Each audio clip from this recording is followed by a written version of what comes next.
Well, the Treaty of Versailles was a treaty signed on the 28th of June in 1919 in Versailles. This was the one that brought the World War I to an end. The treaty ended the state of war between Germany and the Allied powers. Hello, good afternoon. For the ones that don't know me, I am Georges Clemenceau and I am a French politic. Today, I have to say some things about the new treaty called the Treaty of Versailles. To start with the harsh part of the treaty, especially reparations, I think they are excellent to punish Germany. Well, now I have to talk about the demilitarized zone in their island, which I think is a good option because they will protect France from an attack in the future. Also, I am pleased that France got back Alsace-Lorraine and some colonies that Germany had. But although all this, I wanted the treaty to be harsher. Hello, I'm Woodrow Wilson, and I'm here on behalf of the United States of America. The Treaty of Versailles really goes with my idea of world peace, especially with the creation of the League of Nations, which I hope we can all work together through international cooperation. The demilitarization of the island is a great idea. It's way better than creating a new country in between France and Germany, which is the idea Clemenceau proposed. Something we should be all looking and working on together is the disarmament of all Central Powers, as it is really important to achieve the world peace. And finally, I want to say that we shouldn't be too harsh with Germany, as she may want to attack us in a near future or in a distant future. Hello, I'm David Lloyd George, the Prime Minister of England. First of all, I want to say that I totally agree with Woodrow Wilson about not punishing Germany too harshly. I also want to say that I find myself pleased with this treaty, as almost all of my wishes were conceded. Germany's army restriction, colonies given to the League of Nations that give me a little power over them. I think that Germany was punished harshly, as £6,600 million is a ridiculous amount of money to pay for reparations. This affects our business relationship with Germany because we need Germany to recover as quickly as possible. As you can see in the photo, now we are going to talk about the Treaty of Saint-Germain, which was a treaty signed on September the 10th of 1919, and it was the one that formally dissolved the Austro-Hungarian Empire and recognized the independence of Hungary, Poland, Yugoslavia, and Czechoslovakia. Hello, I am here again. Now I will talk about the Treaty of Saint-Germain. You all know that France has signed this treaty, but you know why? We signed this treaty basically because it obligates Germany and Austria to pay reparations, and also it was expressly prohibited the union between Germany and Austria. This is what we wanted. We wanted Germany to suffer, and now it is suffering a lot. For me, the Saint-Germain Treaty is a really good treaty. Given the small and new country's self-determination is always one of my main objectives when creating these treaties, and I must say that I'm really pleased with the clauses of this one. Reducing the army of Austria to a total of 30,000 men is a little step forward to the disarmament of the country, and we should keep in the future removing more and more till we are all disarmed completely and peace is achieved. As for the other points, the prohibition of the alliances with Germany is an excellent way of preventing future problems and maybe future wars, which is the things we are trying to avoid when doing these treaties. Hello, it's me again, but now I'm going to talk about the Treaty of Saint-Germain. The Treaty of Saint-Germain is a treaty that will really help everyone in the future. It will avoid future problems as Austria's army was limited to 30,000 men, and Austria couldn't ally with Germany anymore, which means they cannot take revenge in a future situation. Also, we can stay even more calm because Austria lost territories to provide new countries, which I expect to do the right things.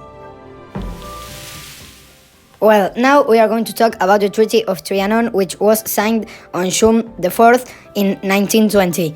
This treaty was concluding the World War I and signed by representatives of Hungary on one side and the Allied powers on the other. Well, I am here again, but now I will be talking about the Treaty of Trianon.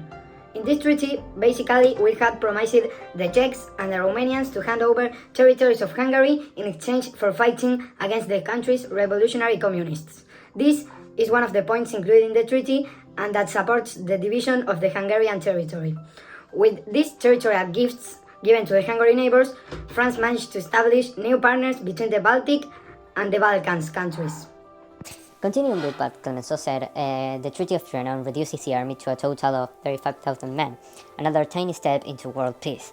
The loss of territory was something I thought a lot, but in the end I found that is the best way to make sure these countries never strike again, and that is why I support the clause. We've also decided that Hungary, as Austria, should pay reparations. Oh, and also we encourage that these new countries become democracies, as it avoids the possibility of new wars, as people won't elect someone who will cause another war.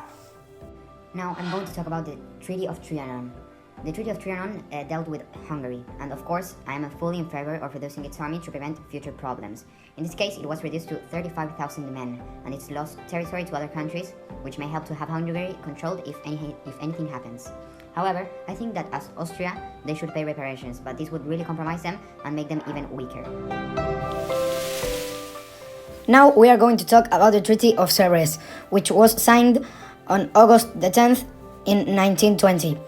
This is the post-World War I pact between the victorious Allied powers and the representatives of the government of the Ottoman Turkey. Well, here I am again. Now I will talk about the Treaty of Sevres. For you to have a general knowledge about this treaty, this was the treaty that abolished the Ottoman Empire and obligated Turkey to renounce all rights over Arab Asia and North Asia. The abolishment of the Ottoman Empire was very important to us because the main objective of France was taking some territories that the Ottoman Empire had. Going back to what Clemenceau said, we all three have decided that the best way to control and avoid problems is through the control of the Ottoman Empire's finances, which includes the supervising of the national budget. Also, we have decided that France and Great Britain should control some areas of influence to avoid future problems. Lastly, the Ottoman Empire army was reduced to 50,700 men, which is a really tiny step to world peace, but is a step in the end. Now I'm going to continue with the Treaty of Sevres. It dealt with Turkey, which was a really conflicted country, so I was really happy with the decision of disbanding the Ottoman Empire to reduce conflicts and creating new countries. As both Clemenceau and Wilson said, to control the Ottoman Empire closely, we decided to control its finances, and with France we've got to control parts of Turkey's territory. And finally, we are going to talk about the Treaty of Neuilly, which was signed on November the 27th in 1919. This was a peace treaty between Bulgaria and the victorious Allied powers after the World War I became effective. Well, here I am to talk about the last treaty of the day, which is the Treaty of Neuilly. This treaty consisted mainly of the cession of Bulgarian territory to the nations affected by the German attacks during the war. Bulgaria became part of the conflict after having allied itself with Germany at the end of the war, and we did not hesitate to punish all the German allies. Every situation that punishes Germany or any ally of her favored us. With the President Poincaré, we wanted to be as harsh as possible with Germany. Finally, for me, the Treaty of Neuilly, which dealt with Bulgaria, might create some problems in the future regarding the loss of the sea exit they had. And having all the treaties reduce the armies of the countries it dealt, Bulgaria couldn't be different, and the army was reduced to 20,000 men, which is awesome, and probably in the end it will help us to reach the world peace that we are all looking forward to. Finally, I'm going to finish off with the Treaty of Neuilly, which dealt with Bulgaria.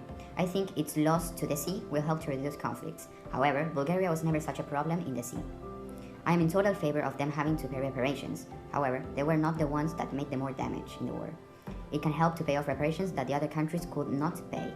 And as all other countries, its army being reduced is great, so they don't try to take revenge or to make any type of conflicts.